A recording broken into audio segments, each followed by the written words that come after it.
It's my distinct pleasure to introduce the Minister of the Solicitor General, Minister Kersner. This is a person who is dedicated to this field, to taking care of people, and this government has demonstrated commitment to taking care of our first responders and the people of Ontario. So, Minister, it's my pleasure to have you come up and speak.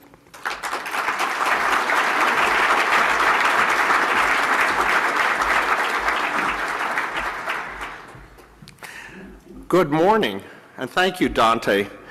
I can tell you this. For me and for the Premier, this is very personal.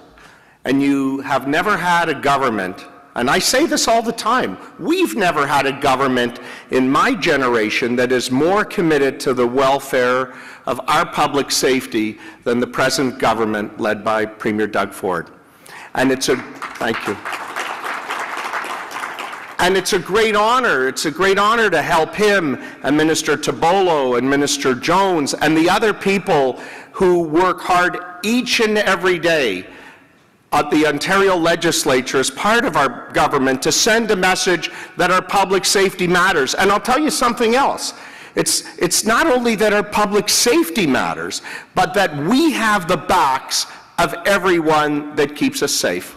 It's been an honor of a lifetime to serve as Solicitor General and to understand firsthand and live the experiences much like people in this room have lived. Our police officers, our firefighters, our correctional, our probational, and our parole officers, our special constables, those amazing 911 call operators. I call them amazing because all you have to do is to understand the work that they do and the lives that they save, the first people who receive the calls and how important they are. And I can tell you that my life itself was changed on September the 12th at 2 o'clock when I got the news that we lost Constable Andrew Hong at Argenta Road in Mississauga. And it was something that opened my eyes and my heart to understand that when Andrew passed away, who were the people that came there first? And what happened to them next? I wanted to tell you, rather than reading this very long speech binder they prepare, but I really don't want to put people in the ministry out of work. So they're great. They prepare these binders, and then usually what I do is I just close them. But don't tell them that. But I wanted to tell you a story which I think is very impactful. I went out on the day after we lost Constable Andrew Hong to Peel. And I went out first to thank those people at Toronto Traffic at 8 Hannah Street, part of his platoon that knew and worked with Andrew each day. I wanted to see how they were. I didn't know how they would be. It was a very emotional experience for me. And then I got in the car and I went to the Peel Comm Center. I wanted to see the 911 call operators. I wanted to see how they were. And then I went to 11 Division in Peel to meet the platoon that went to Argenta Road that was first on the scene after Andrew was shot. And I remember, I'll never forget these words. They are tied in my mind as what the Deputy Solicitor General, one of the finest public servants we've ever had, Mario Di Tommaso. And after I cobbled together whatever words I could to show my appreciation for the heroic work they did, it was the Deputy Solicitor General that said, "You have to take care of yourself, take care of each other." And as I walked out of the room, something unbelievable occurred. There was a gentleman, a very young constable. I couldn't place his age at that point in time, and he couldn't come into the room where I was addressing the platoon and being there with them. And he was very emotional. And I said to the chief, "I need a room. Do you have a room? I have to find out what's going on. I want to know what happened." And as it turned out, it was this constable who was likely one of the first people that was traumatized by coming into the scene and seeing Constable Hong there.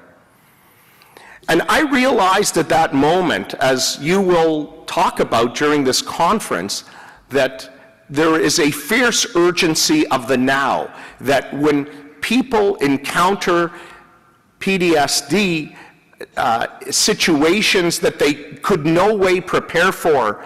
And I want to acknowledge our great Toronto Fire Chief, Matt Pegg, who's here. I know I saw you here, and the other great firefighters that were here, because they also were there that day, those who were close to Peel, and in the other situations that we've had. But I realized that it was vitally important that this young constable seek help.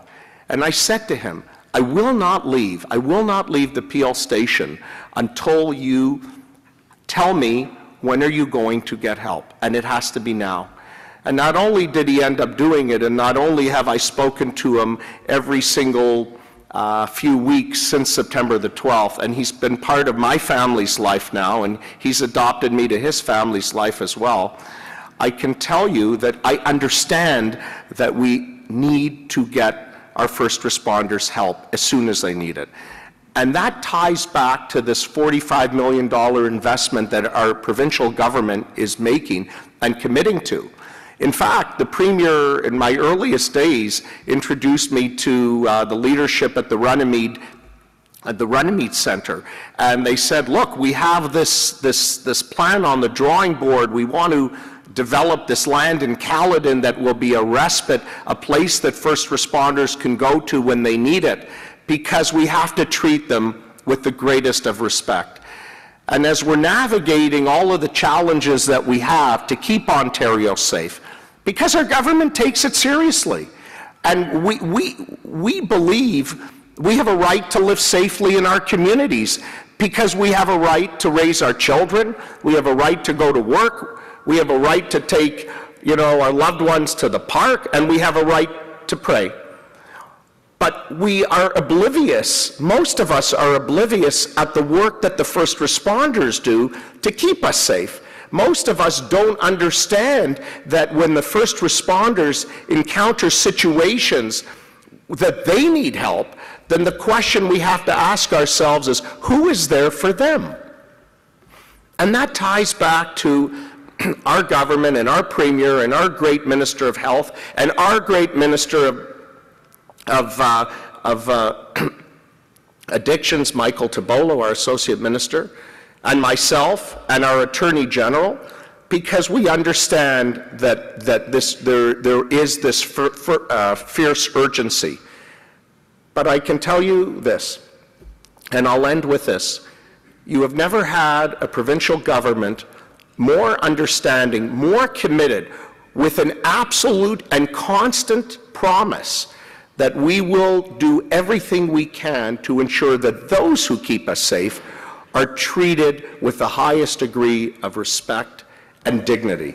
And I can tell you this is personal to me, c'est personnel pour moi, rien pour moi en tant que solliciteur général n'est plus important que la sécurité de notre province.